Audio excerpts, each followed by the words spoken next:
but today we're going to focus on why and when should a leader tell a story.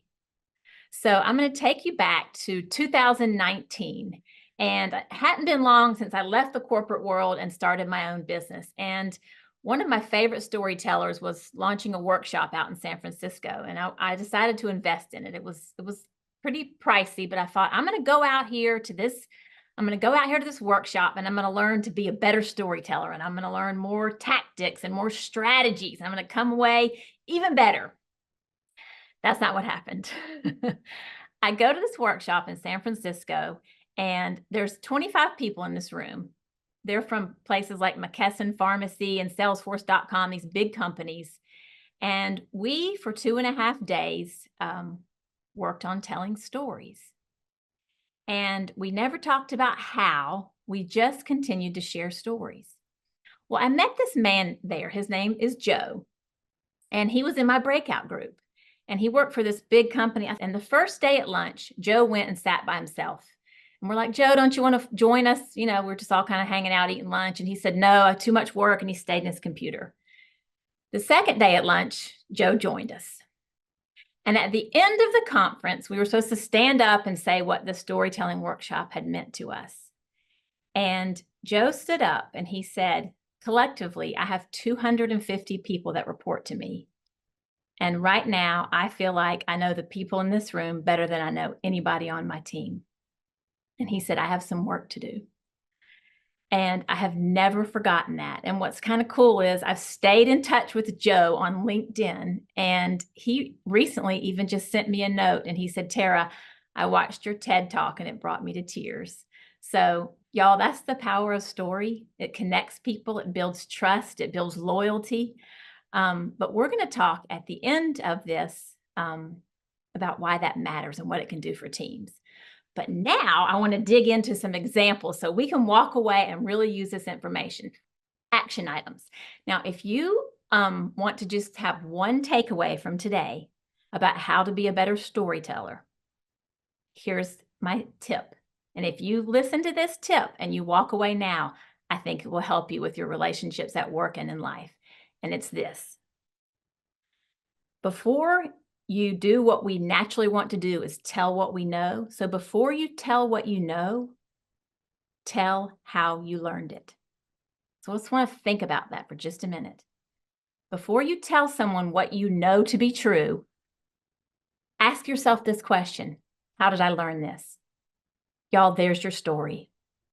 There's your moment when something was tough, when you didn't believe in yourself, when you thought you couldn't go on any farther, whatever the case may be, whatever it is that you're wanting to teach someone, we have this tendency, and it's a beautiful tendency. We want to give and be generous by sharing with people. Here's what I've learned. Here's how I can help. I want to solve and solution for you. But if we don't have a connection with people, that sometimes can come over as offensive. So I'm just going to say it probably 5 more times, but I'll say it one more time right now before I dig into examples. Before you tell someone what you know to be true, ask yourself how you learned it. There's your story. All right, so let's get into some examples of stories with leaders, okay?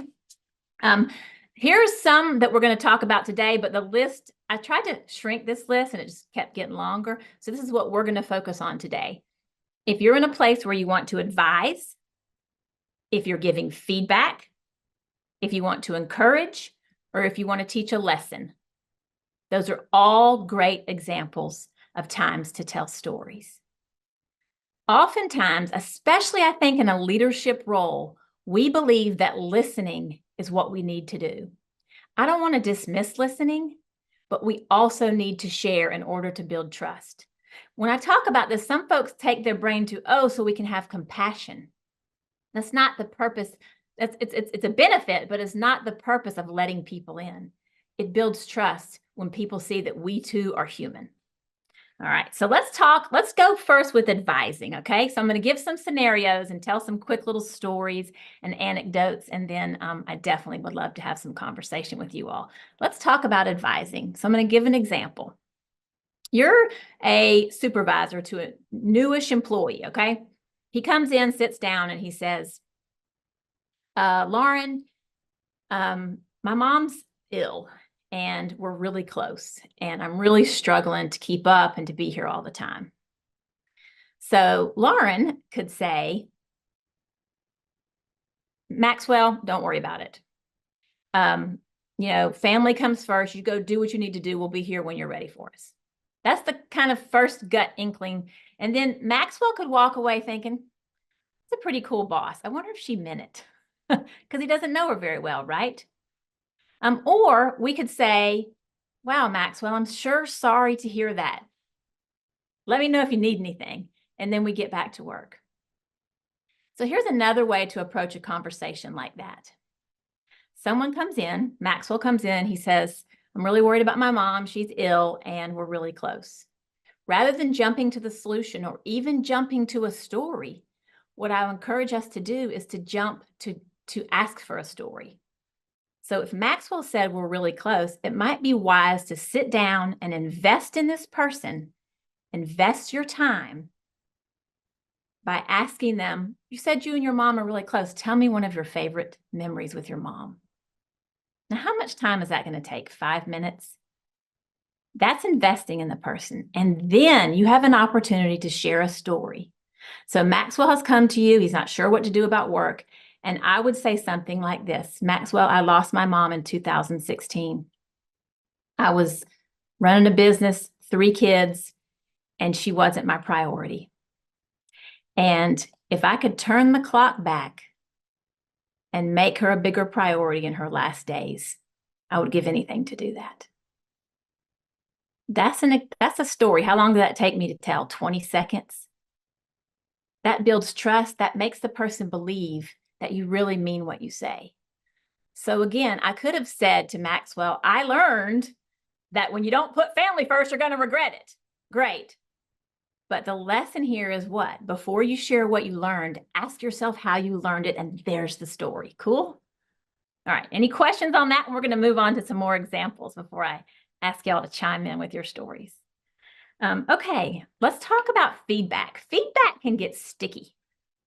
So there's so many examples of when we're sitting down with someone that we work with and it's time to give feedback. Here's the good, the bad, and the ugly. We tend to want to go to that compliment sandwich, which we're not going to do. Again, stories are a great way to really help somebody to take the feedback and put it into action. So I'll give an example again from my world. Let's say someone comes to you and you know that their ability to manage their time is atrocious. Now, I can relate to this because I am not naturally organized. So time management can be a challenge for me. So let's say I'm talking to, let's see, who would I be talking to? Jenno, I'm talking to you and I'm worried about your ability to manage your time. I might say this, Jen, can I share something with you? Years ago, I was running a business, very competitive business, 3 children, and one of my children had epilepsy. And we decided that the medications weren't working and we were going to do something called the ketogenic diet, which everybody knows what that is today. But back in those days, it was a huge undertaking because there was not all this carb-free garbage that's on the market today. And so we went and we drove to Baltimore, Maryland, to Johns Hopkins. We had the appointment and we came home with this enormous list and all these directions on how to put my daughter into ketosis. I asked myself, how in the hell am I going to add this project to my plate?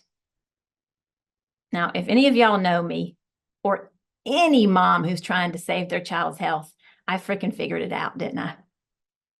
That little girl was in ketosis without one error for 4 months, and it didn't help her seizures. But the point of the story is that I found the time because it was a priority. I really had to dig to assess my priorities, and I let some things go. So again, feedback, if you're talking with especially someone who reports to you and you want to encourage them to make some changes that will help their performance, share a story that highlights that lesson. So again, what's the common theme here? Before you tell somebody what you know, I could have said, I learned to assess my priorities a long time ago. Assess your priorities. Let's get down to business. Or you can share a story. You can invest time, make that connection, show your vulnerable side, and they'll walk away not forgetting that story and put it into action. I believe this, and I've seen it to be true with teams. So, all right, let's move along to a few more examples, and then I can't wait to hear what you guys are thinking. All right, so one thing that I think stresses folks out about storytelling is this. Some people will say, well, I'm just not a natural storyteller. Nor am I. It's a practice. And I have a lot of techniques and strategies how to make it a practice. But one of those is when you have lessons that you know that you want to share, it just takes some research or some work. And it begins a practice when you just stop and continue to ask yourself that same question. How did I learn this? Sometimes we learn things from other people's stories. So all the stories don't have to be about you. A lot of folks will say, I don't have a story. Now, I'm going to challenge that because we all have hundreds of stories. Any moment in time that changed us is a story. But sometimes it's fun to share fables, and it's fun to share stories that aren't ours. So I have uncovered a new story that I'm going to share with you all that I think would be a really cool way when you're trying to encourage someone. I work with some startups. As y'all know, startups can be kind of hit at the knees over and over again. I mean, you have got to have grit to hang in there with a startup because they continue to be disappointed and they have to climb back. And so if I were sitting with someone who was feeling defeated, I might share this story. And I just uncovered it recently. It is about a man, a Japanese mechanic. I have my notes because this is a new story. A Japanese mechanic named Soichiro. He was a poor dude back in 1937 working as a mechanic, but he was ambitious. So Soichiro decided that he was going to start a piston rings company. He started this company and he built it so that he got a contract with the big behemoth Toyota. Okay, so here's Soichiro. He's got a contract with Toyota to use his piston rings. Well, he screwed up because the quality was not nearly to the level of Toyota and he lost the contract. So what did he do? He had to learn. He had to learn from his failure. He started all over again. And again, in 1941, he got another contract with Toyota. But this time, Toyota said, we're taking 40% of your company, and we're going to demote you from president to manager. He hung in there. He stayed until 1944 when his plants were bombed. There was just remnants left of this man's company. So he sold the remains to Toyota and he walked away. He took his little measly proceeds and he got 12 men together. And he found a 172 square foot shack. But they did something a little bit different this time. They started building motors for bicycles. Y'all, today, Soichiro Honda started one of the largest manufacturers of motorcycles in the world. So that's the history of Honda. And it started with just a poor mechanic by the name of Soichiro. In 1964, Honda was the largest manufacturer of motorcycles in the world. And now, as you know, they're one of the largest manufacturers of vehicles in the world. I love that story. The lesson, though, is the important thing in your conversation, because we can tell stories. We can't assume that people are going to take the lesson with them. And to me, it's bigger than not giving up. This man, not only did he not give up, but every time things didn't go his way, he learned something from it and he tried again. So let's wrap this all up, and then I'm going to open it up for questions and comments. The last thing I want to say about bosses and stories is to share, is to really kind of model what I said. Before we share what we know, we should share how we learned it. And I want to share how I learned the power of story. I had a boss many years ago. His name was Joe Ford. He was one of the most natural storytellers I've ever seen. At the time, I didn't see it as that, though. He told stories about other people, about other sales reps, about his family. He always had stories. It took me a while to realize what Joe Ford was doing. He was investing in me in a relationship that would go long past sales manager, sales rep. And about 2.5 years ago, I was able to lean over and kiss him on the forehead about 4 days before he passed away. We kept that connection way past that career. And he is the one that taught me the power of story. So the question of today was, why do great leaders tell stories? And I think I partway answered it, but I want to put a little bit more clarity around it. And then, as I said, hear from you all. I mentioned that when we tell stories, it builds trust and it builds connection. Why does that matter? I mean, can't we just go to work, do our job, listen to people that want to be listened to, and get back at it? We can. We absolutely can. But when times are tough, do you know what happens? People leave and bosses leave. There is a lot of focus out there around retention. And when we show up not only to listen, but also to share our experiences and our lessons through stories, it builds the kind of bond that I had with Joe Ford. I would have walked through glass for that man. Whether I wanted to stay there or not, I would have walked through glass for him. I wasn't going anywhere because he believed in me. That's the power of story.